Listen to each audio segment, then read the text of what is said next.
Ibu-ibu, Shalom. Apa kabar semuanya? Puji Tuhan, dengan melihat wajah-wajah ibu-ibu semua, rasa kangen, rasa rindunya jadi terobatin ya.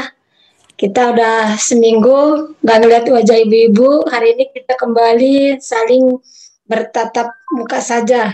Walaupun lewat layar handphone, laptop, tapi rasa kangen kita jadi terobati. Hari ini kita akan dilayani oleh Ibu Glory Atmaja.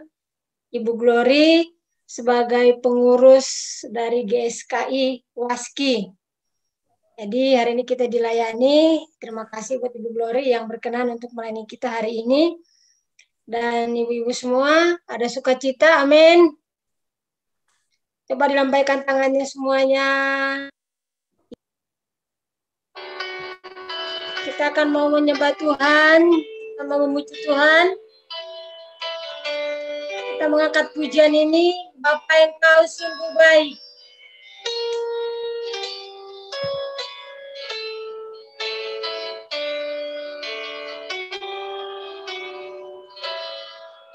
Sama-sama kita katakan Bapa Engkau sungguh baik.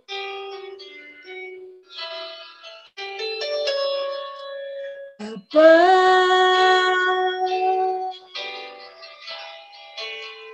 Engkau sungguh baik,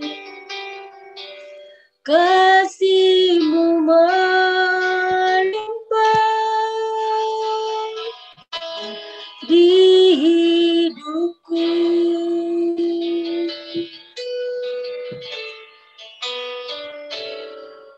Bapa,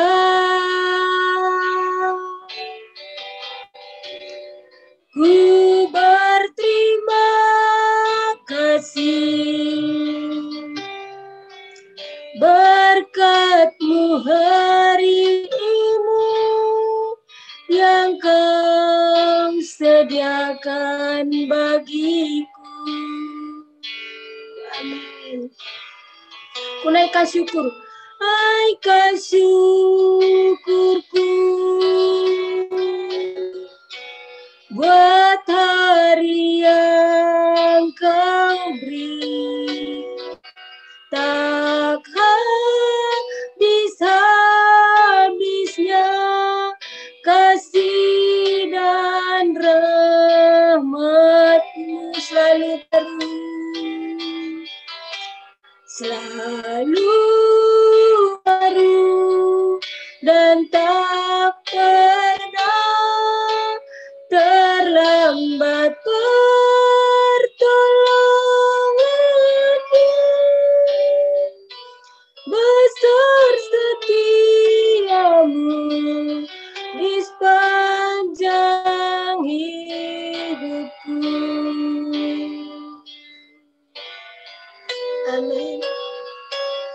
Mari kita angkat hati kita di hadapan Tuhan.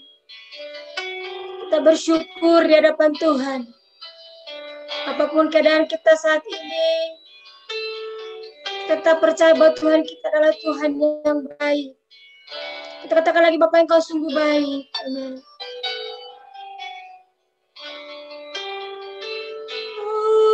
Baik, kasih-Mu melimpah di hidupku. Amin. Bapa,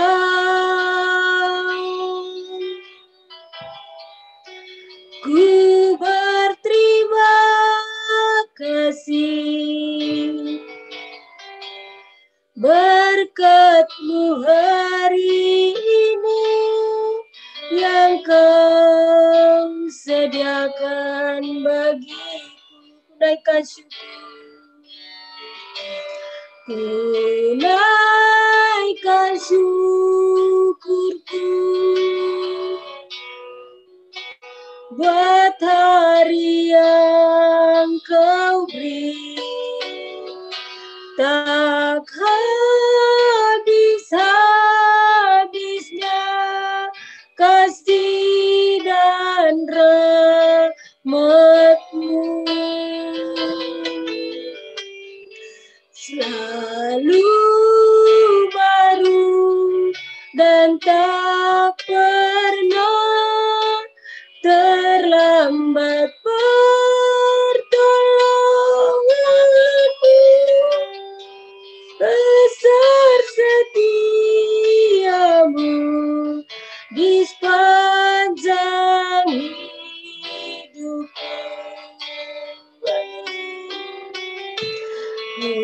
naikkan syukurku, kita menaikkan syukur kita buat hari yang Kau beri, tak habis-habisnya kasih dan rahmat-Mu, amin.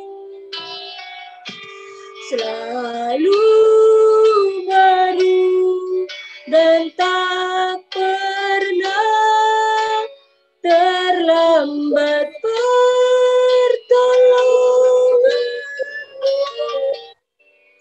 besar setiamu di sepanjang hidupku. Besar setiamu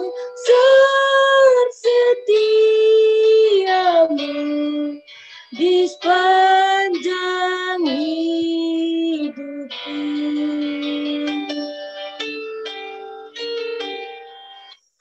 Haleluya, haleluya.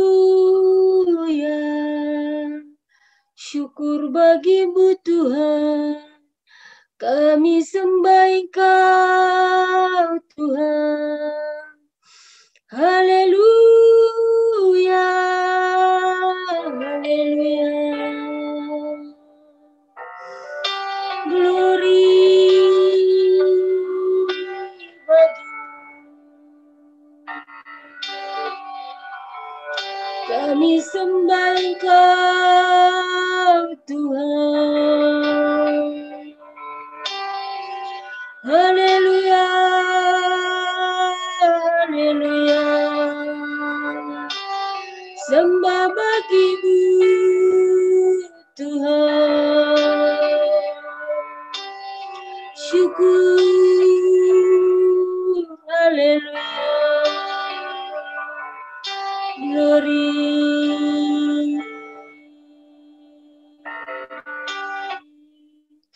Liberty Ibu Septori membuka kita dalam doa. Bapa di dalam surga, kami bersyukur Tuhan pada siang hari ini kami boleh. Terima kasih Tuhan Yesus, pada siang hari ini kami boleh berjumpa meskipun melalui Zoom. Tetapi hati kami bersukacita dan kami boleh bersatu di dalam Engkau Tuhan Yesus. Kami boleh bertemu muka dengan kekasih-kekasih kami. Terlebih Tuhan, kiranya Engkau mau hadir di hati kami, hadir pada persekutuan waski ini Tuhan Yesus. Kami bersyukur dan berterima kasih Tuhan. Sampai pada detik ini, kami masih Engkau percayakan nafas kehidupan pada kami Tuhan.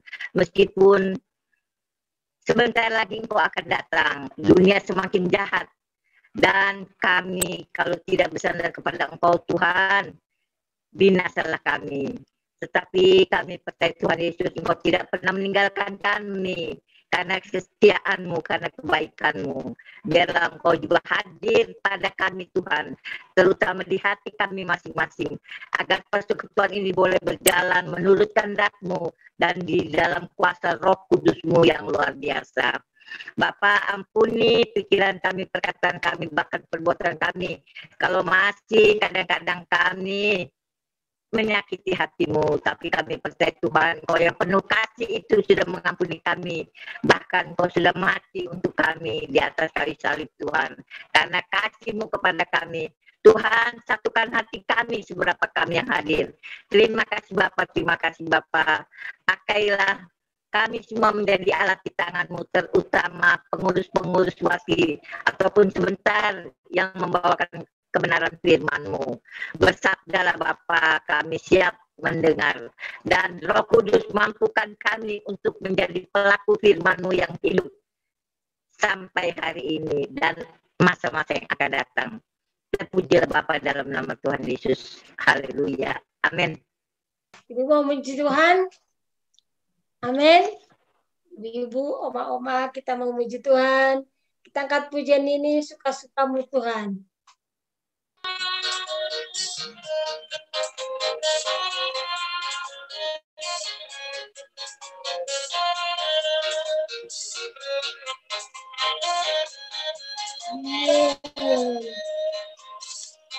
Hidupku tadi tebus oleh kuasa darah yang kudus.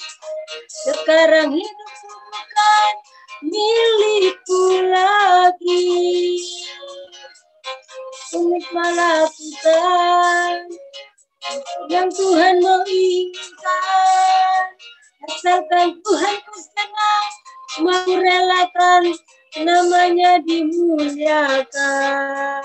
Amin. Suka-sukamu, suka-sukamu Tuhan, suka-sukamu Tuhan, suka-sukamu Tuhan, suka-sukamu Tuhan, suka-sukamu Tuhan, suka-sukamu Tuhan, suka-sukamu Tuhan, suka-sukamu Tuhan. Ya.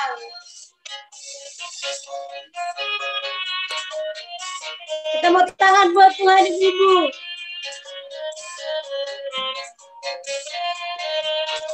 Amin. Ya. Sungguhlah hidupku telah ditebus kuasa darah yang kudus. Sekarang hidupku bukan milikku lagi. Tuhan mau lakukan yang Tuhan mau inginkan. Asalkan Tuhan ku senang, aku relakan namanya dimuliakan. Amin. Suka-sukamu Tuhan, suka-sukamu Tuhan, suka-sukamu Tuhan, suka-sukamu Tuhan, suka-sukamu Tuhan, suka-sukamu Tuhan, suka-sukamu Tuhan, suka-sukamu Tuhan, sukamu Tuhan, suka-sukamu Tuhan, suka-sukamu Tuhan, suka-sukamu Tuhan. Tuhan, suka-sukamu Tuhan, suka-sukamu Tuhan, suka-sukamu Tuhan, suka-sukamu Tuhan, suka-sukamu Tuhan. Tuhan, biarlah suka-sukanya Tuhan atas hidup kita. Amin, Ibu-ibu. Amin. Kita coba lambaikan tangan kita. Puji Tuhan.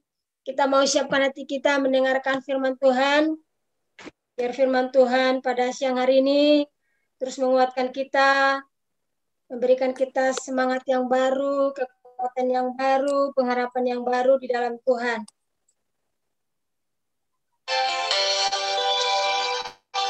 Biarlah kita selalu seperti rusa yang merindukan sungainya. Dan kita juga akan terus rindu akan kebenaran firman Tuhan. Terima kasih Bapa. Kita tujuan ini seperti rusa. Amin. Seperti rusa yang haus, rindu aliran sungai.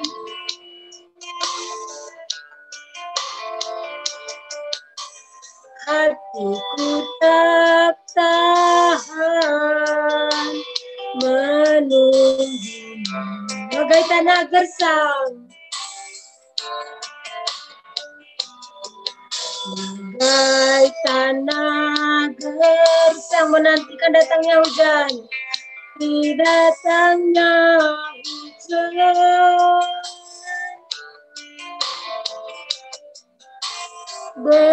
Begitupun jiwaku Tuhan. Amin.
kasih Tuhan. Biarlah Engkau terus membuat hati kami haus akan kebenaran-Mu, merindukan Engkau di setiap kehidupan kami, dan Engkau tidak pernah meninggalkan kami. Terima kasih Bapa. Amin.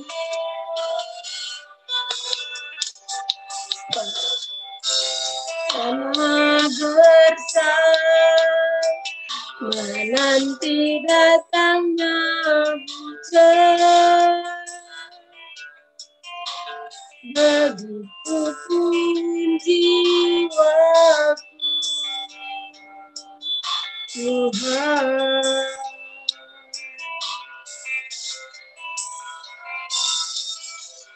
Hanya Engkau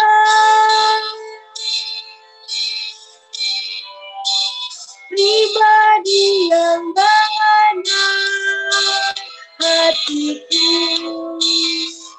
tiada yang tersembunyi bagimu.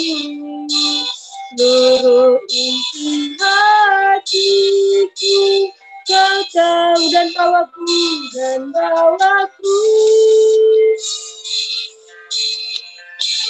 untuk lebih dekat lagi padamu, tinggal dalam dekapan kasih-Mu.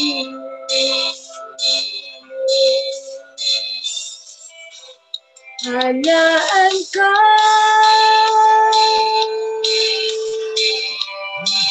pribadi yang mengenal hatiku, tiada yang tersembunyi bagimu. Seluruh isi hatiku Kau tahu, dan bawaku untuk lebih dekat lagi padamu, tinggal dalam indahnya dekapan kasih-Mu.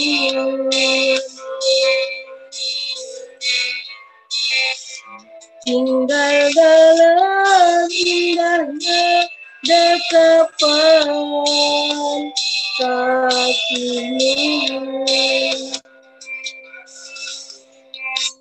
Serahkan kepada Ibu Glory untuk menyampaikan firman Tuhan. Mari kita mau berdoa. Bapa, kami mengucap syukur untuk siang hari ini.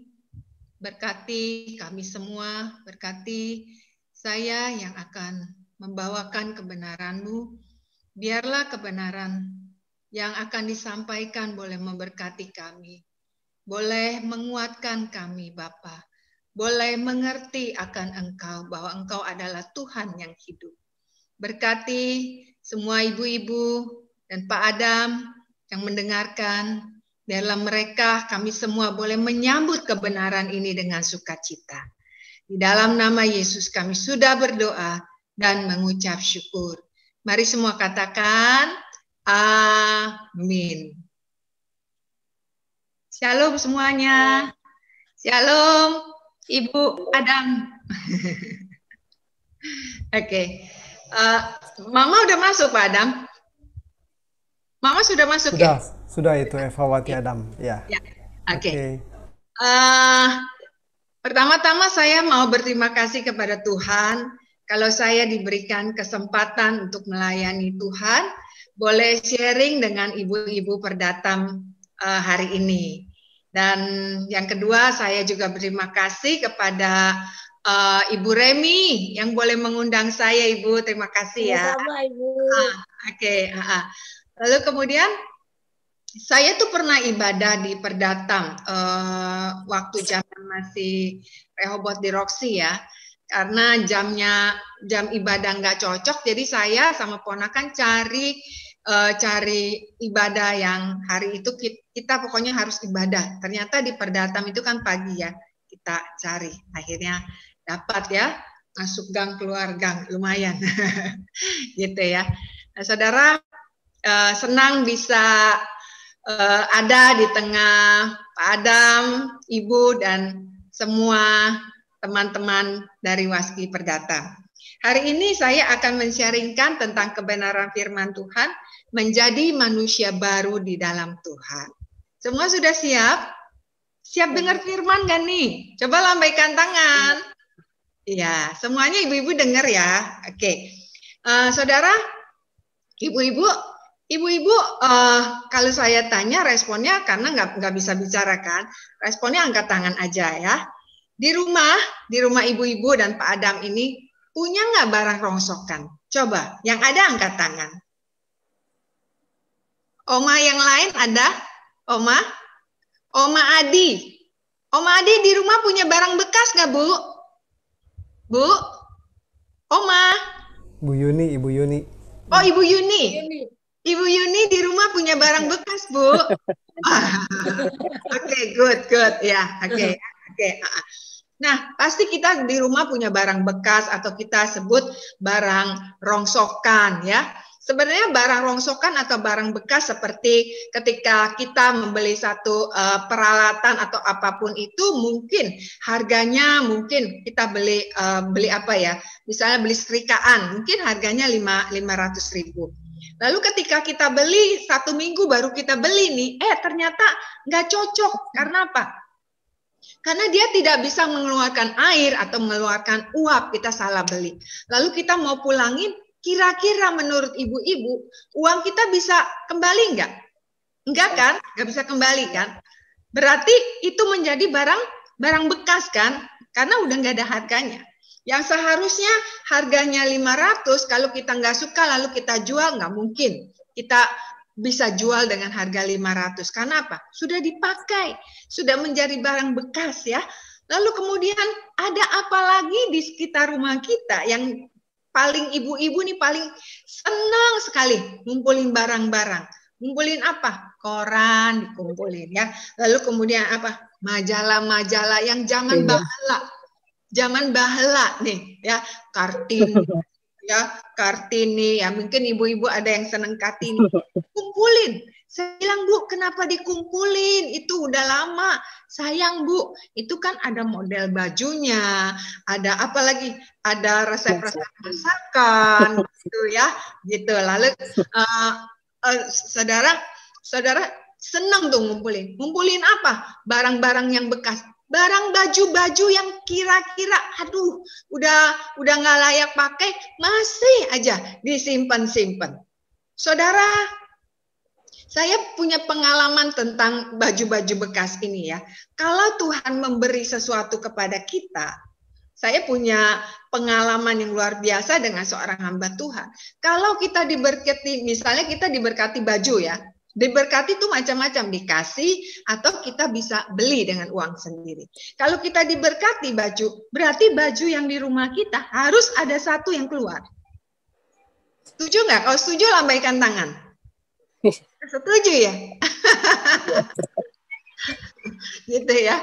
Saudara siapa yang mau diberkati? Coba angkat tangan. Lambaikan tangan. Nah, ya, kita harus praktek.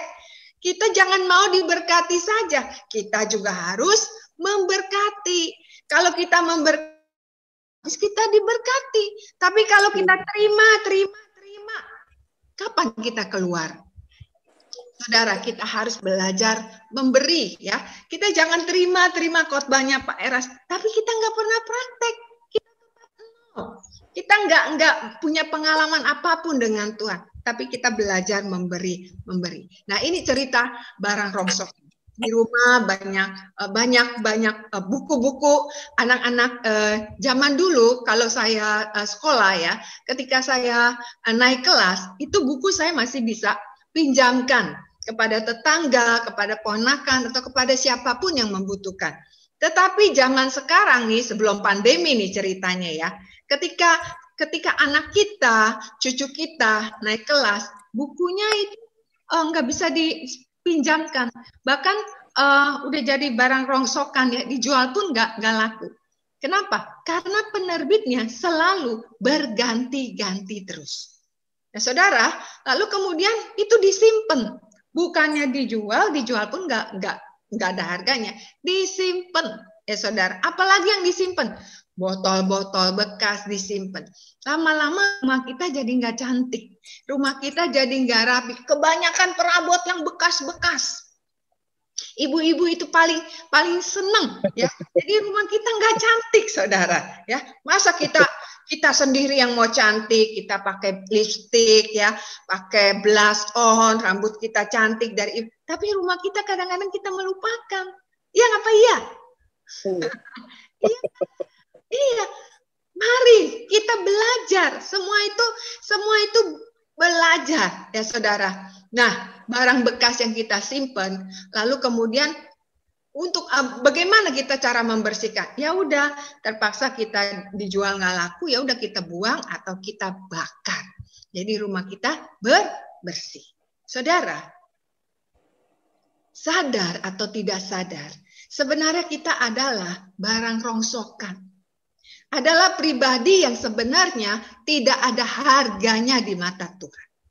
Kita adalah manusia yang berdosa, yang seharusnya kita tidak ada harganya, yang seharusnya kita manusia berdosa, harusnya kita dibuang ke dalam api neraka, ke dalam api kekal. Tetapi ada satu pribadi yang penuh kasih dan cinta. Seharusnya kita dibuang ke api neraka, kita ditariknya, yaitu melalui apa? Melalui anugerah keselamatan. Yaitu dengan kita percaya kepada Tuhan, semua dosa-dosa kita diampuni, lalu kita juga dibersihkan oleh kuasa darah Yesus. Jadi kita dari pribadi yang seperti tidak ada harganya. Tetapi ketika kita ada dalam genggaman Tuhan, kita menjadi wanita-wanita pribadi-pribadi yang berharga. Nah, saudara, bagaimana sih caranya Tuhan mau mengubah kita menjadi manusia baru? Kita kan sering ya dengar Bapak Gembala kita ya, halo jemaat nih, ibu-ibu pasti udah sering lah. Harus diubah menjadi manusia baru. Nah, hari ini saya mau bongkar. Mungkin kalau Bapak Gembala dia ngomong secara global, saya akan bicara sedetil-detil mungkin. Supaya Oma paham ya, supaya ibu-ibu juga semua paham. Kita mau baca dari 2 Korintus 5 ayat 17 sampai 18. Karena ini ibadah wanita, saya minta ibu aja yang baca. Oke. Ayat 17 ya. Jadi siapa yang ada di dalam Kristus, ia adalah ciptaan baru. Yang lama sudah berlalu, sesungguhnya yang baru sudah datang. Ayat 18. Dan semuanya ini dari Allah, yang dengan perantaraan Kristus telah mendamaikan kita dengan dirinya, dan yang telah mempercayakan pelayanan pendamaian itu kepada kami. Amin. Terima kasih Ibu. Dan ibu-ibu hari ini firman Tuhan diambil dari 2 Korintus 5 ayat 17 sampai 18. Dikatakan, jadi siapa yang ada di dalam Kristus, ia adalah ciptaan yang baru, yang lama sudah berlalu, sesungguhnya yang baru sudah datang. Nah, saudara, bagaimana kita diubahkan Tuhan menjadi manusia baru? Yang pertama dikatakan firman Tuhan, untuk kita hidup di dalam Kristus, ia harus ada di dalam Kristus. Apa itu artinya ada di dalam Kristus? Saudara, arti ada di dalam Kristus adalah bukan kita menjadi beragama Kristen, bukan. Saudara, ada orang bilang, Bu, saya udah ada di dalam Kristus. Kenapa kamu, tandanya gimana saya bilang? Tandanya ya, sejak saya ada di dalam perut mama saya, opung saya itu adalah gembala sidang di sana, di Sumatera sana. Ya kan? Wah, nenek kakek saya itu sudah menjadi gembala sidang. Otomatis saya juga sudah menjadi orang percaya. Saya sudah menjadi orang Kristen. Nah, apakah ini yang disebut hidup di dalam Kristus? Bu, saya juga sudah menjadi orang percaya, Bu. Kenapa? Nih buktinya, saya pakai rantai salib ya, mana gede lagi. Dan kalau perempuan saya pakai anting-anting salib. Apa ini yang disebut orang percaya atau orang hidup di dalam Kristus, saudara? Saudara, yang dinamakan hidup di dalam Kristus adalah hidup di dalam kebenaran itu sendiri. Kebenaran yang kita baca setiap hari, itulah yang kita harus hidupkan di dalam kehidupan kita. Banyak orang yang ke gereja, tetapi kehidupannya tidak sesuai dengan hidup di dalam Kristus. Saudara, hidup di dalam Kristus itu memang tidak gampang. Ketika kita percaya kepada Tuhan, zaman dulu kan, siapa yang mau percaya Tuhan? Sini maju ke depan, ya kan? Undang Tuhan Yesus tinggal di dalam hati kita masing-masing. Lalu kita panggil Tuhan, masuk ke dalam hati saya. Udah masuk dalam hati, wah, saya sudah hidup di dalam Tuhan. Saya sudah lahir baru. Tetapi ternyata hidup di dalam Tuhan tuh nggak cukup seperti itu. Memang kita sudah percaya kepada Tuhan. Kita sudah diampuni semua dosa-dosa kita. Tapi langkah selanjutnya kita harus naik lagi, Oma. Harus naik level lagi. Yaitu apa? Hidup dalam kebenaran firman Tuhan. Gimana? Untuk itu kita tiap hari harus baca Alkitab. Semuanya bisa baca? Coba, ada nggak yang tidak bisa baca? Semuanya bisa baca? Ada, Bu? Semuanya coba lambaikan tangan. Lambaikan tangan semuanya. Oma bisa baca ya? Enggak, soalnya sekarang ya. Oke, soalnya sekarang ya. Kemarin ini saya dapat WhatsApp ya. Ada Alkitab yang bersuara. Untuk orang-orang yang tidak bisa baca. Mungkin kalau ada Oma yang matanya kurang jelas ya. Tinggal dipencet aja. Mau baca yang mana gitu ya. Itu Alkitabnya bisa bersuara. Gitu ya. Nah, saudara, kenapa kita harus baca Alkitab, Oma? Karena Alkitab ini adalah sesuatu perkataan yang diilhamkan dari Tuhan untuk supaya mendidik kita. Kalau kita tidak baca Alkitab tiap hari ya, kita akan bablas. Kita akan meleset dari kebenaran firman Tuhan. Contohnya apa? Misalnya ada ibu-ibu di sini yang punya warung misalnya ya, atau bukan warung lah, toko jualan ya. Lalu kemudian ada yang belanja, nawar ibu-ibu ya, nawar. Ibu-ibu bukan perdatam ya, ibu-ibu jauh di sana, medit sekali, pelit. Bu, segini Bu ya, misalnya ke pasar misalnya ya. Aduh katanya, beli bawang misalnya ya, beli cabai misalnya. Mbak, 5.000, udah kasih 5.000 ya, tambahin lagi dong 2. Nah ya, atau minta kurang. Lalu kemudian, wah udah nggak ada untungnya katanya. Itu juga nggak ada untungnya, nggak ada untung buat apa jualan? Ya nggak? Kadang-kadang orang jualan itu suka bohongnya seperti itu supaya kita kesian. Padahal itu salah.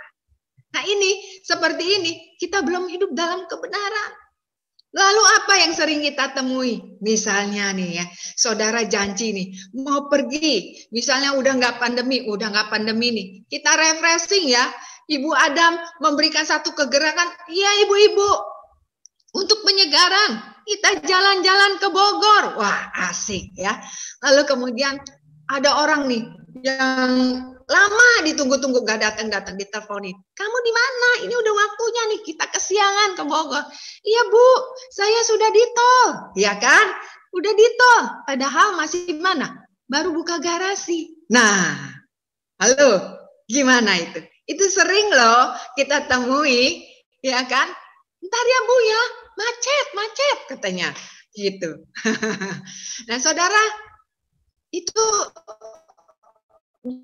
jangan seperti itu.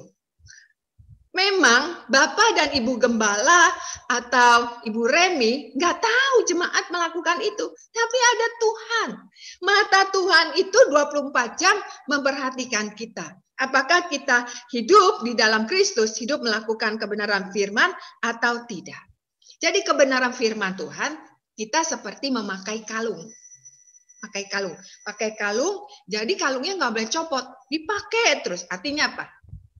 Kebenaran itu selalu nempel di tubuh kita, di jiwa kita, di pikiran kita, di hati kita, di kehendak kita. Maka kalungkanlah kebenaran firman Tuhan dalam hidup kita. Amin. Ya. Lalu yang kedua, setelah kita mendapatkan kebenaran, kita hidup di dalam Kristus. Apa? Untuk bagaimana menjadi manusia baru? Untuk apa sih kebenaran firman yang ada di dalam kita dikatakan? Jadi siapa yang ada di dalam Kristus, ia adalah ciptaan yang baru, yang lama sudah berlalu, sesungguhnya yang baru sudah datang. Artinya apa? Kita mau diubahkan oleh Tuhan menjadi ciptaan yang baru. Firman Tuhan yang kita dengar ingin melakukan perubahan di dalam kehidupan kita. Dan perubahan ini bukan perubahan secara ekonomi, Ibu. Bukannya kita ikut Tuhan, ya. Wah, nanti kita jadi kaya. Bukannya kita ikut Tuhan, oh kalau saya bayar per puluhan, nanti hidup saya diberkati. Iya kan? Saudara, bukan. Tapi perubahan apa yang Tuhan inginkan? Kita mau baca ya, 2 Korintus 4 ayat 16 ya. Ibu Remi baca. 2 Korintus 4 ayatnya yang ke-16. Ya. Ya. Sebab itu kami tidak tawar hati, tetapi meskipun manusia lahiriah kami semakin merosot, namun manusia batiniah kami dibaharui dari sehari ke sehari. Nah, Ibu, kata Korintus katakan, sebab itu kita jangan tawar hati. Tetapi meskipun manusia lahiriah makin merosot, manusia lahiriah itu ini nih Ibu-ibu, ini manusia lahiriah. Makin lama manusia lahiriah itu makin merosot. Nah ini kan pasti nih, Ibu Remi usianya berapa, Bu? Mau 53, Bu. Berapa? Mau 53. 53, masih muda. Ya, Ibu Adam umurnya berapa, Bu? Boleh tahu nggak, Bu? Ya, 58. Oh, sama dong kita. Iya kan? Nah, saudara, kenapa saya nanya umur? Karena apa? Makin merosot. Dulu kan muka kita kenceng ya. Nah, sekarang saya usianya 58 bulan 3 kemarin ya. Udah mulai apa? Kelopak udah mulai turun ya. Udah ke bawah mata ini udah ada kerut-kerut ya. Rambut ini sudah putih-putih, tapi kan sekarang nggak putih kan, Ibu? Saya semprot pakai hairspray.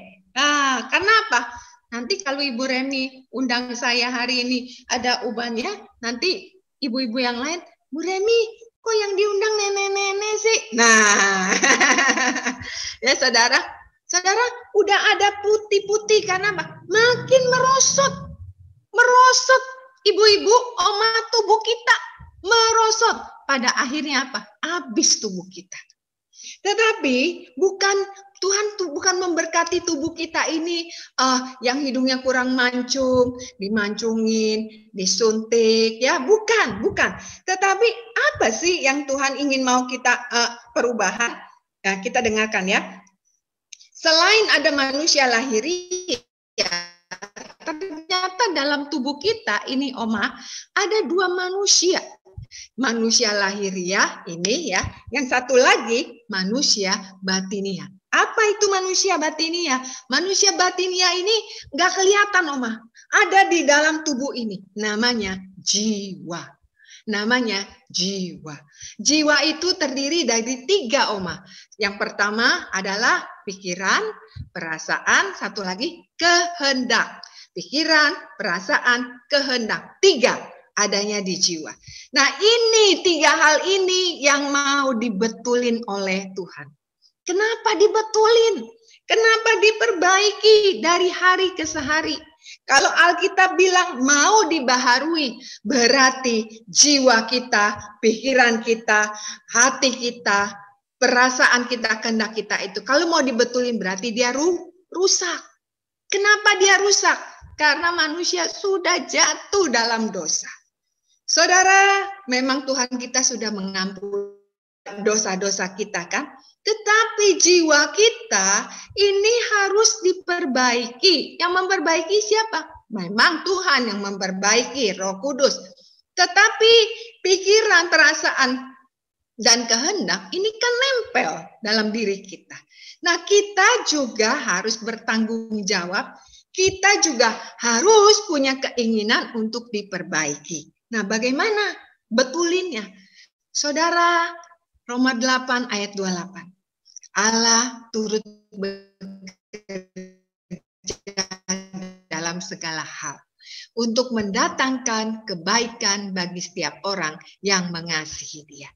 Jadi segala macam apa? Bisa Tuhan izinkan sakit, bisa ada penderitaan, bisa ada pandemi yang kita nggak pernah pikirkan ini. Dengan adanya pandemi, kita semua bermasalah. Rumah tangga kita pasti bermasalah. Kenapa? Mungkin ada anak-anak kita yang diberhentikan, mungkin suami-suami ibu kita juga ada yang susah untuk melanjutkan pekerjaan. Kalau seperti ini kan semuanya susah. Bisa stres, bisa marah-marah, bahkan banyak terjadi perceraian pada masa pandemi ini.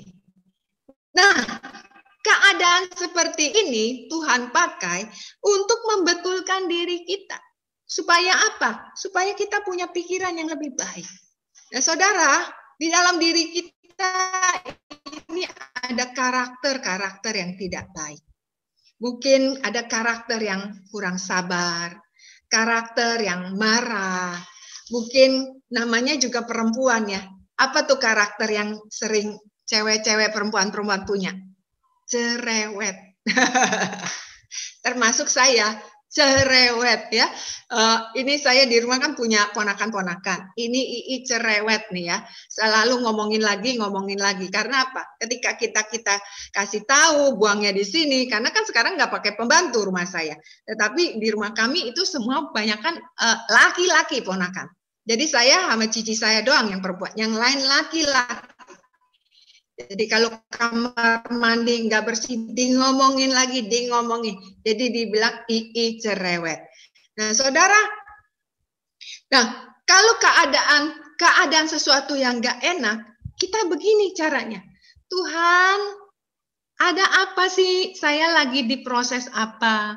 Saya lagi diajar apa? Membuat saya tidak sabar, membuat saya gampang marah, membuat saya bisa marah-marah. Pasti ada maksud Tuhan. Jadi saudara, pentingnya kita membaca Alkitab. Dari bacaan Alkitab itu Tuhan bisa kasih sign, kasih tanda. Nah, besok ini ada apa nih? Dari baca Alkitab itu jadi kita bisa siap-siap. Atau kita bisa melakukan kesalahan. Tidak bisa mengampuni seseorang. Dari pembacaan Alkitab itu Tuhan bisa menegur kita. Tetapi kalau saudara tidak membaca Alkitab, itu bablas hidup kita. Kita bablas, kita nggak bisa mengenal Tuhan itu yang ajaib, Tuhan itu yang hidup, Tuhan hidup yang maha kuasa. Nggak bisa kalau kita tidak mau meresponi kebenaran firman Tuhan. Saudara, untuk itu kita, kalau ibu-ibu ya, mau ini ya, saya tuh kenal dengan anaknya Pak, ketemu di fitness ya. Wah, bodinya oke banget deh ya. Saya waktu itu baru pertama kali fitness, jadi ketemu di sini ya. Kita mau jadi wanita yang cantik, kita harus olahraga. Maka otot-otot kita bagus, tubuh kita bagus, juga sehat. Bagaimana dengan otot-otot tubuh rohani kita? Kita juga harus olahraga. Harus olahraga, angkat beban. Saudara, kalau kita mau punya tubuh yang oke ya, berotot, harus angkat beban. Angkat beban ya saudara. Beban kita adalah apa? Masalah yang diizinkan Tuhan, kita angkat, kita belajar menerima masalah itu. Ya saudara, saya akan beri kesaksian sedikit. Bagaimana Tuhan memproses dan membentuk saya hingga saya bisa menjadi pembicara seperti ini. Dulu sebelum saya kenal Tuhan, untuk bicara aja saya tuh gagap. Untuk ketemu dengan seseorang yang saya tidak kenal baik, saya ketakutan. Jadi saya hanya tinggal di dalam rumah, ngurusin rumah, bersih-bersih rumah dulu zaman dulu. Jadi saya kenal Tuhan, kira-kira saya usia 22 tahun saya baru kenal Tuhan. Dari 22 tahun sampai sekarang usia 58 tahun, itu saya diproses terus, dibentuk terus. Sampai Tuhan ubahkan saya bisa seperti ini ya, bisa kasih salam, bisa punya keberanian, bahkan Tuhan izinkan saya bisa keliling Indonesia, saya terbang sendiri dari satu daerah ke daerah, bahkan saya bisa masuk sampai ke pedalaman Kalimantan Barat. Nah, kenapa? Karena apa? Saya rindu oleh Tuhan. Jadi kalau orang sakit, kalau nggak rindu, aduh saya mau berobat di rumah aja, sembuh nggak? Nggak sembuh. Tetapi apa? Orang sakit itu harus punya keinginan. Saya sakit nih, saya butuh seorang dokter. Yaitu apa? Berangkat ke rumah sakit, berangkat ke klinik. Dokter, saya sakit nih. Sakit apa? Kasih tahu sakitnya, dikasih obat, sembuh. Begitu juga, kita ini semua orang sakit. Sakit apa? Sakit cerewet. Sakit kurang sabar, sakit gampang tersinggung, sakit tidak mau mengampuni. Datang kepada Tuhan. Tuhan bilang, itu resepnya gue udah kasih. Di mana resepnya? Baca Alkitab. Saudara, saya itu gampang tersinggung. Dulu ya saudara, gampang marah. Orang liatin cara jalan saya bisa pahit hati. Kenapa saya gampang tersinggung? Gini loh ceritanya. Saya ini adalah seorang anak yang tidak diinginkan lahir oleh mama dan papa saya. Jadi saya ini anak ketujuh. Anak ke-6 dan anak ke-7 itu bedanya 8 tahun. Saya sama Koko tuh bedanya 8 tahun. Jadi waktu saya ada di dalam kandungan, kurang lebih 3 bulan, mama saya melakukan pengguguran. Pertama minum jamu, tidak gugur. Lalu kedua minum obat-obatan, tidak gugur. Lalu yang ketiga tetangga bilang, ini tante di sana ada tukang pijat yang ahli dalam menggugurkan kandungan. Akhirnya mama saya pergi. Lalu janin yang masih kecil itu dipijat, ditekan supaya hancur dan keluar. Ternyata ini juga tidak hancur. Akhirnya mama saya angkat tangan, akhirnya 9 bulan, maka lahirlah saya.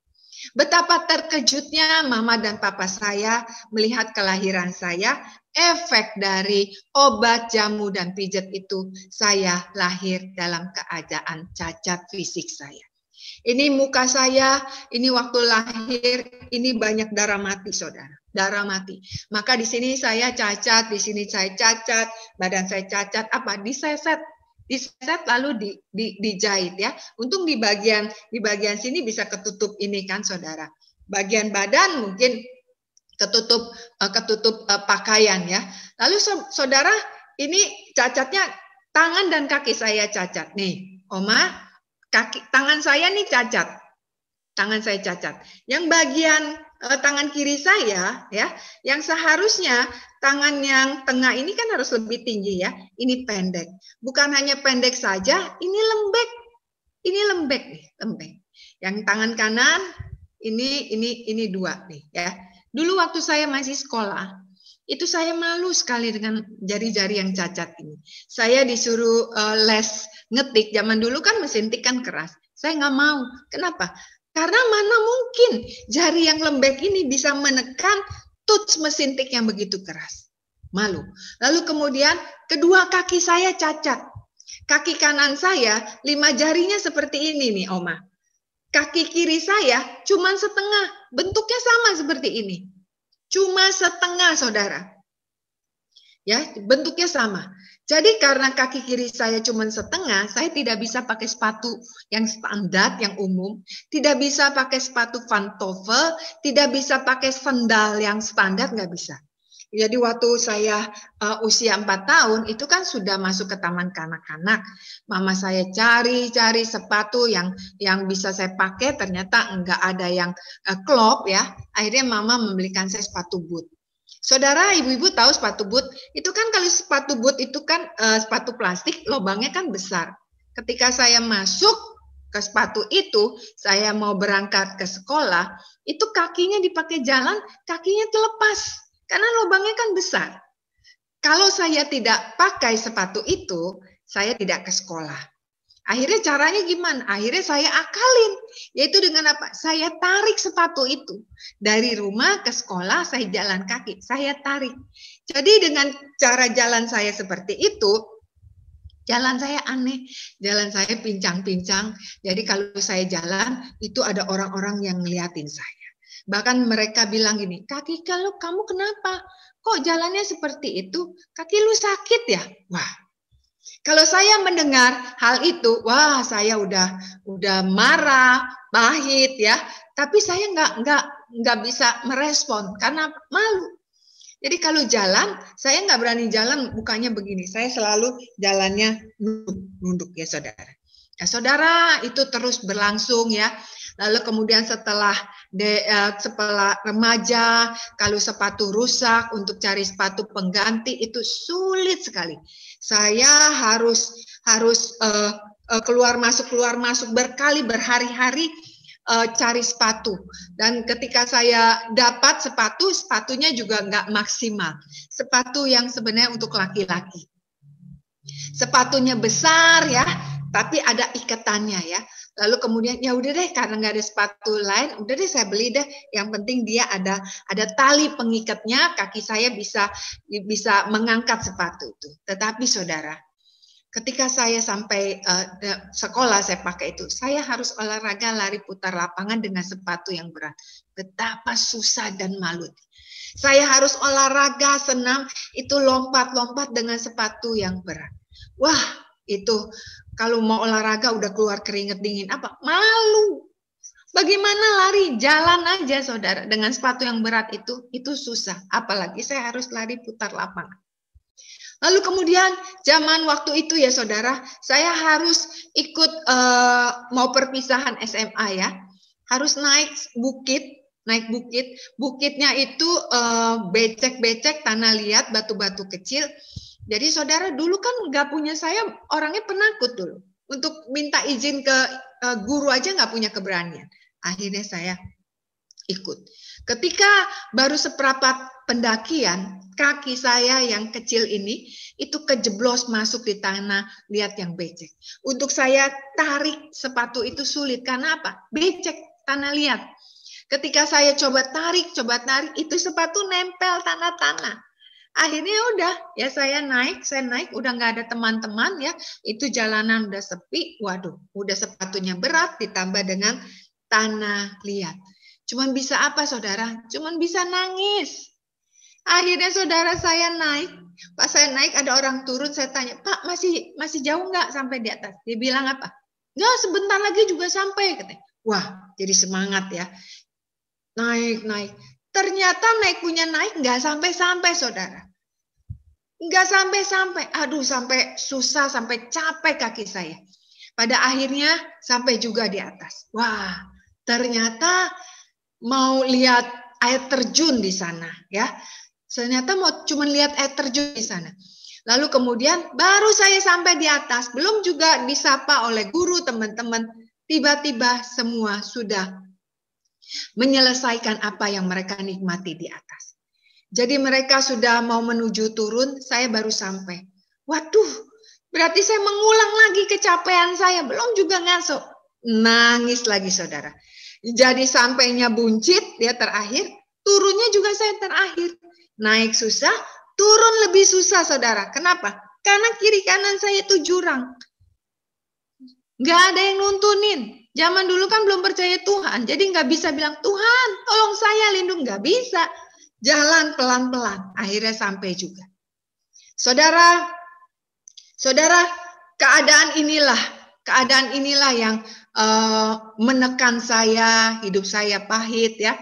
Lalu kemudian saya efek dari saya ditolak oleh mama itu menyebabkan saya tumbuh menjadi anak yang tertolak. Lalu kemudian saya tidak bisa berbicara baik-baik dengan mama ya. Kenapa seperti itu? Padahal saya tidak tahu loh. Saya cacat ini akibat mama saya yang buat, tidak tahu. Tapi hasilnya tuh udah berasa. Saudara, anak yang ditolak di dalam kandungan itu meresap di dalam batin si janin. Jadi ketika si janin lahir ke dunia ini, udah nempel ketertolakan. Jadi udah otomatis dia menolak dirinya dan menolak mamanya. Itu yang terjadi atas diri saya. Saya suka kasar kepada mama. Mama kalau bicara memberikan nasihat kepada saya, rasanya nggak bisa diterima oleh akal sehat saya. Nggak cocok sama mama saya.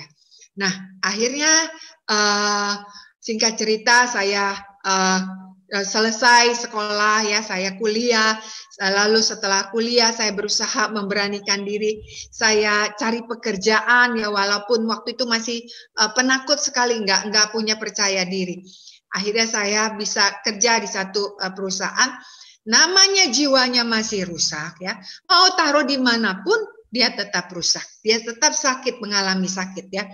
Akhirnya saya kerja kurang lebih hanya 6 bulan karena nggak pede. Ketemu dengan klien nggak berani, terima telepon kebingungan, bingung di sana, bingung di sini. Akhirnya saya bilang, udah saya berhenti aja. Ketika saya berhenti, berarti saya tidak punya komunitas, tidak punya teman-teman. Lalu kemudian saya tidak punya uang ya saudara. Ketika tidak punya komunitas, tidak punya uang, kira-kira waktu itu saya ya kira-kira umur 20-an lah kira-kira. Kalau nggak punya komunitas, nggak punya teman-teman, kira-kira nih ibu-ibu, ada nggak yang naksir saya? Ada nggak cowok yang naksir saya? Nggak punya komunitas, cuma tinggalnya di rumah. Ada orang datang ke rumah pun saya ngintip-ngintip. Siapa nih yang datang? Karena takut. Saudara, habis. Diri saya tuh habis di situ. Habis, saya nggak punya masa depan, Oma, ibu-ibu. Kenapa? Cuman bisa nangis. Di mana masa depan saya? Siapa yang naksir saya? Udah cacat, sepatu susah, nggak punya uang, nggak punya teman-teman. Bisanya cuma nangis.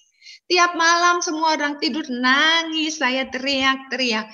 Tapi malam-malam yang dulu-dulu sudah lewat, saya teriaknya sama Tuhan. Tanpa saya tahu siapa itu Tuhan. Saya bilang, Tuhan, Engkau adalah Tuhan yang tidak adil, yang menciptakan saya cacat. Dengan cacat ini saya tidak bisa melakukan apa-apa. Saya membandingkan diri saya dengan kakak-kakak, dengan kebanyakan teman. Mereka bisa ini, bisa itu, tapi saya nggak bisa apa-apa. Nggak bisa apa-apa, cuma bisa nangis, saudara. Akhirnya ternyata bermalam-malam itu lama sekali hidup saya itu cuma dengan nangis ya. Satu hari saya bisa diajak oleh seorang teman dibawa ke persekutuan doa. Firman Tuhan malam itu hanya bercerita tentang Yesus adalah juru selamat. Malam hari itu saya mengundang Tuhan sebagai Tuhan dan juru selamat pribadi saya. Saudara tahu, ketika saya sungguh-sungguh mengundang Yesus dalam hidup saya, esok harinya itu saya bisa punya keberanian, saudara. Saya bisa ikut teman lagi dari satu persekutuan doa ke persekutuan doa. Disitulah firman Tuhan yang saya terima, hidup saya mulai bertumbuh. Akhirnya tahun lepas tahun sampai tahun kesekian. Tante saya cerita, kamu tahu kaki kamu tuh buntung ya, tangan kamu buntung, cacat. Itu karena mama kamu gak mau kamu digugurin. Waduh saudara, itu seperti saya ditonjok saudara. Saya marah, saya nangis, wah susah. Tetapi saya nangis, saya datang kepada Tuhan. Saya bilang, Tuhan, kok saya punya mama yang jahat ya, yang menggugurkan ini akibat perbuatan mama saya jalan susah, cari sepatu susah, ya, melakukan segala sesuatu susah. Saya nangis ya. Terus itu firman yang saya sudah dengar ini Oma, itu muncul. bahwa saya harus mengampuni apa yang mama saya lakukan. Oma, itu nggak bisa saya ngampuni. Apa? Karena saya masih ingat jalan ke bukit, ingat waktu pergi pesta. Sebelum saya pergi pesta ulang tahun, saya sudah kabur. Karena apa? Wah, nanti gue diliatin nih. Nanti kalau acara dansa, siapa yang narik saya untuk ikut dansa? Nangis, saudara. Akhirnya belum sampai ke tempat acara, saya sudah pulang di rumah. Ingat semua itu. Saya nggak mau mengampuni. Tetapi ketika saya kekeh nggak mau mengampuni, ada firman Tuhan yang bilang gini. Bukan yang memanggil aku Tuhan, Tuhan yang akan masuk ke dalam kerajaan surga, tetapi adalah yang melakukan kehendak Tuhan. Nah, saudara, saya takut akan firman ini. Saya bilang, Tuhan, kalau dengan kekuatan saya nggak bisa, Tuhan. Mari Tuhan bantu saya mau belajar mengampuni. Lalu kemudian saudara, nah ini pentingnya membaca Alkitab tiap hari. Ketika saya membaca Alkitab kan zaman dulu kan kecil-kecil ya saudara, kecil sekali. Tetapi ada satu ayat yang mengatakan bahwa Tuhan menciptakan manusia itu berharga dan mulia. Itu saya nangis saudara. Saya nangis. Saya merasa Tuhan itu berbicara kepada saya bahwa saya itu berharga di hadapan Tuhan. Dan Tuhan katakan, aku mengasihi engkau. Nangis, saudara. Setelah saya baca itu, saya nangis. Sembuh saya, saudara. Saya nggak minta didoakan oleh pendeta. Tetapi dari firman Tuhan itu, saya disembuhkan Tuhan. Akhirnya saya sembuh, saya bilang terima kasih. Ternyata saya berharga di mata Tuhan. Dari situ saya punya misi. Dari situ saya belajar mengampuni mama. Walaupun pengampunan itu bukannya hal yang mulus. Jatuh bangun. Tetapi saya mulai melatih saya punya keinginan. Ketika mama mulai marah, ya, saya belajar diam. Yaitu dengan Roh Kudus bantuin saya supaya saya tidak marah. Roh Kudus, apa yang saya harus lakukan supaya mama juga mengenal Tuhan, supaya mama dan saya juga mengalami pemulihan. Saudara, kadang kita berharap anak kita dulu. Anak kita dulu dia harus baik. Tapi kita tetap menjadi orang tua yang cerewet, orang tua yang pelit, orang tua yang tidak sabar, orang tua yang gampang marah. Saudara, nggak bisa. Kalau kita mau orang lain berubah, kita yang hari ini mendengarkan firman Tuhan, kita dulu yang berubah. Amin. Coba lambaikan tangan yang setuju. Iya ya, oke, terima kasih ya, terima kasih. Kita dulu, saudara tahu batu ya, batu. Ketika batu yang keras ini ditetesi air tiap hari, dia pasti bolong, ya kan? Ada orang-orang yang hatinya keras. Mungkin saudara punya mertua, mungkin punya mantu, mungkin punya anak-anak yang hatinya keras, nggak mau berubah, ngerongrong hidup saudara. Tiap hari ditetesi dengan senyuman ibu-ibu. Tiap hari ditetesi dengan kasih dan perhatian. Nanti bagian Tuhan yang mengubahkan itu. Saudara, mama saya keras, anti-Kristen. Dia tahu saya jadi Kristen, saya tambah digencet di musuh. Tetapi saya belajar. Tuhan, saya dulu yang mau belajar, yang berubah. Bagian mama itu bagian Tuhan. Saya belajar untuk sabar. Saya belajar mengasihi dia. Saya belajar memberikan dia hadiah pada saat dia ulang tahun ya. 1 hari. Memang ini tidak ada yang instan. Ini melalui doa, air mata, dan pertobatan kita masing-masing. Saya dibentuk sabar, dibentuk diam walaupun digencet 1 hari. Mama saya yang keras, Tuhan yang mengubahkan dia.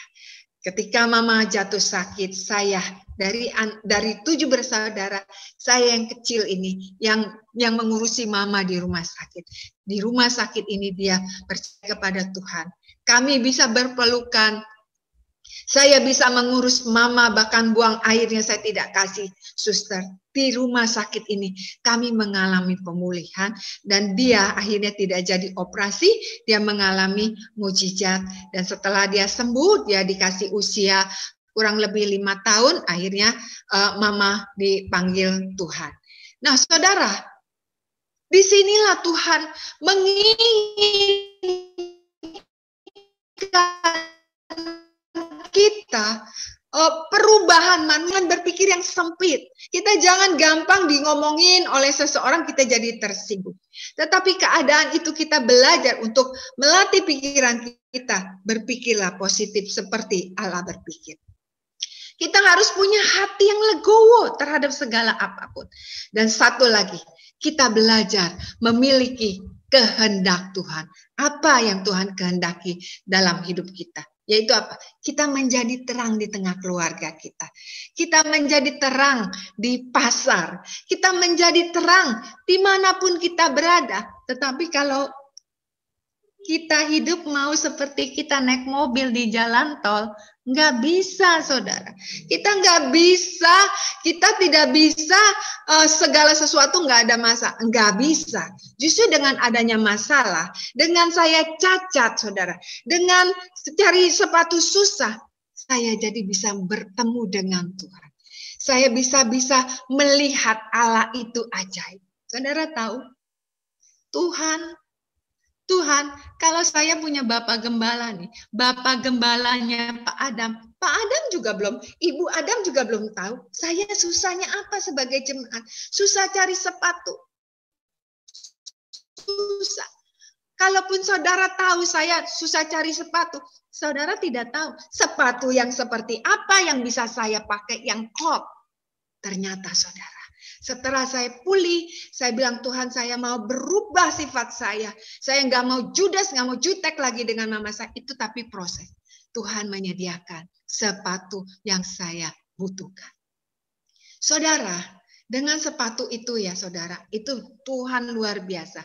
Satu hari saya bisa pergi ke Bandung dan saya bisa dituntun oleh seorang anak Tuhan untuk pergi bikin sepatu. Ya, sepatunya ini benar-benar dari kulit domba, dan kalau dipakai itu bisa nempel di kaki saya yang kecil ya. Itu dia bisa bikin sepatu normal. Jadi saya bikin sepatu, dan sepatu ini sepatunya bukan pantofel ya, sepatu boot, saudara. Nah, jadi sepatu boot saya bisa pakai rok dan sepatu saya sepatu boot. Jadi Tuhan bukan melengkapi sepatu, bukan melengkapi saya bisa pakai jalan dengan sepatu nyaman, tetapi Tuhan melengkapi saya menjadi wanita yang cantik. Wanita yang cantik secara batinia, wanita yang cantik secara jasmania. Pasti ibu-ibu mau kan menjadi cantik semuanya, lahir dalam, tapi saudara harus melewati masa-masa yang Tuhan izinkan. Saudara, jadi saya pelan-pelan saya percaya diri saya muncul. Apa? Karena saya tahu ya. Berarti segala persoalan saya juga tahu. Saya harus melakukan perubahan. Keadaan demi keadaan membuat saya diubahkan Tuhan. Saudara, bagaimana proses Tuhan mengubahkan saya dari yang bicaranya gagap, saya bicaranya agak cepat. Bagaimana Tuhan mengubahkan saya yang dari takut, saya bisa dibawa Tuhan dari satu daerah ke daerah.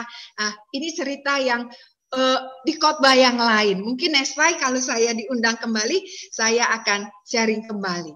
Nah, saudara, untuk itu saudara, Oma, ya, ibu-ibu, mari kita sambut masalah itu dengan sukacita. Siapa takut dengan masalah? Masalah gua nggak takut ya. Karena masalah itu adalah satu didikan Tuhan untuk kita mengenal Tuhan. Saudara, dulu saudara, saya tidak bisa melakukan nyata. Allah turut bekerja dalam segala hal. Dengan tangan yang cacat ini, saya bisa bikin kue kering, saudara. Tanpa kursus sebelumnya, saya hanya lihat teman saya bikin, di rumah saya coba. Akhirnya ketika saudara saya bilang, ini kuenya enak nih. Saya lalu kemudian maju lagi. Maju lagi apa? Saya bikin, saya lempar di pasaran. Antara lain di Sogo Department Store. Ya, saudara. Dengan hasil kue itu saya diberkati, berkatnya saya pakai untuk pelayanan memberkati daerah. Jadi saudara, segala sesuatu yang membuat kita duka cita itu pasti ada terakhir, ya. Korintus katakan apa? Semuanya ini dari Allah yang dengan perantara Kristus telah mendamaikan kita dengan. Yang pertama, kita harus hidup di dalam kebenaran. Yang kedua, kebenaran itu untuk merubah kita. Setelah kita mengalami perubahan, untuk apa? Tuhan sedang menyiapkan kita menjadi juru damai di tengah dunia ini. Kita menjadi saksinya Kristus. Kita nggak bisa, percaya Kristus loh. Kalau nggak, lu masuk neraka. Nggak bisa, saudara. Ya, kita harus menjadi surat yang terbuka. Yang dulunya cerewet, oh iya tadi Bu Gloria bilang cerewet, aku cerewet ya. Hari ini aku mau belajar. Ketika suamiku pulang, aku nggak mau nanya apa-apa. Saya cuma mau apa? Mas, capek ya Mas? Pijitin Bu Remi. Bu Remi, halo, Bu Remi. Bu Remi bukan yang cerewet ya, bukan. Ibu-ibu di sana yang cerewet. Kita latihan. Amin saudara, kita mau jadi surat yang terbuka oma, kita mau menjadi seorang oma, mengubar usia yang sebentar lagi kita dipanggil Tuhan untuk menjadi berberkat. Amin, mari kita berdoa. Bapa, kami mengucap syukur dan terima kasih untuk sharing pada sore hari ini. Biarlah Tuhan, oma-oma yang mendengar, ibu-ibu yang mendengar, boleh mengaplikasikan setiap firman Tuhan bahwa kami harus sungguh-sungguh hidup di dalam kebenaran-Mu. Karena dengan kebenaran-Mu itu mendidik kami, menegur kami. Terima kasih Tuhan, kami mau Tuhan diproses dan dibentuk untuk menjadi seperti Engkau. Terima kasih untuk masalah hal-hal yang tidak enak, yang ada, yang hinggap di dalam hidup kami. Karena hari ini kami baru tahu segala sesuatu itu adalah supaya kami naik tingkat untuk menjadi ibu-ibu yang lebih kuat lagi. Untuk menjadi saksi, menjadi terang dimanapun kami berada. Bapa, berkati seluruh ibu-ibu waski yang hari ini hadir. Terima kasih Tuhan. Mampukan mereka Tuhan, mampukan Roh Kudus agar kami semua boleh melakukan kebenaran firman-Mu. Di dalam nama Yesus kami berdoa dan mengucap syukur. Amin. Tuhan memberkati. Saya kembalikan Ibu. Baik, terima kasih Ibu Glory yang sudah menyampaikan firman Tuhan dengan kesaksian yang luar biasa ya Ibu ya. Ternyata Ibu begitu luar biasa atas berkat-berkat Tuhan dalam kehidupan Ibu Glory ya. Dengan keadaan yang tidak sempurna, tapi Tuhan pakai Ibu sungguh luar biasa.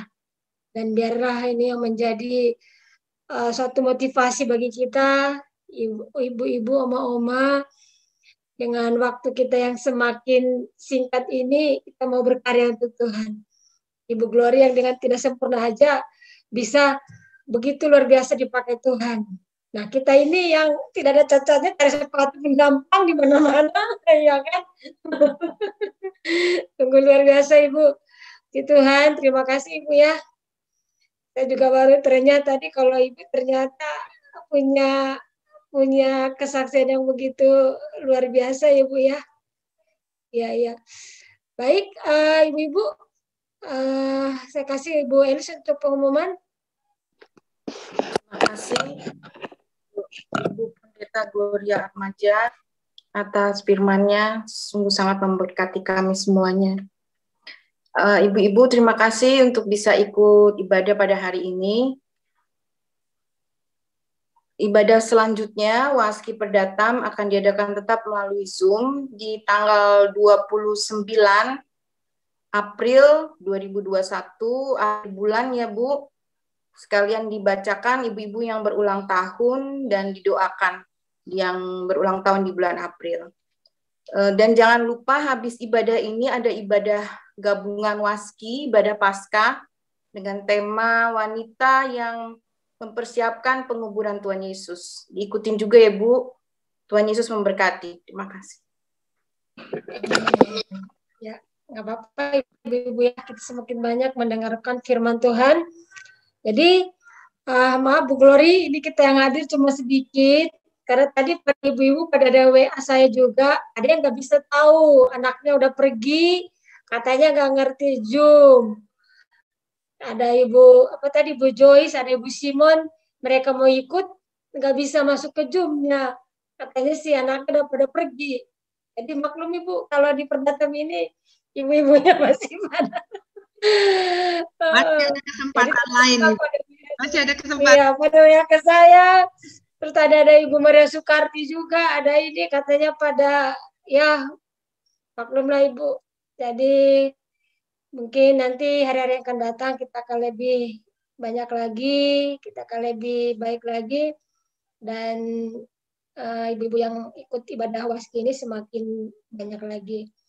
Ya, terima kasih sekali lagi, terima kasih Bu Glory atas kebenaran firman-Nya. Tuhan berkati Ibu dan juga keluarga. Baik, kita akan tutup, dan juga ibu-ibu semuanya, Ibu Septori, terima kasih, Ibu Oma Pak David, terima kasih Oma, sudah hadir juga bersama kita. Terima kasih Oma ya.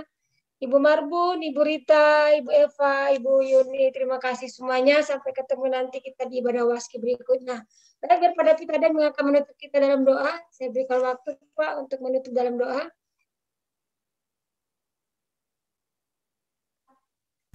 Baik, ibu-ibu yang dikasihi Tuhan, kita akan akhiri ibadah kita sore hari ini.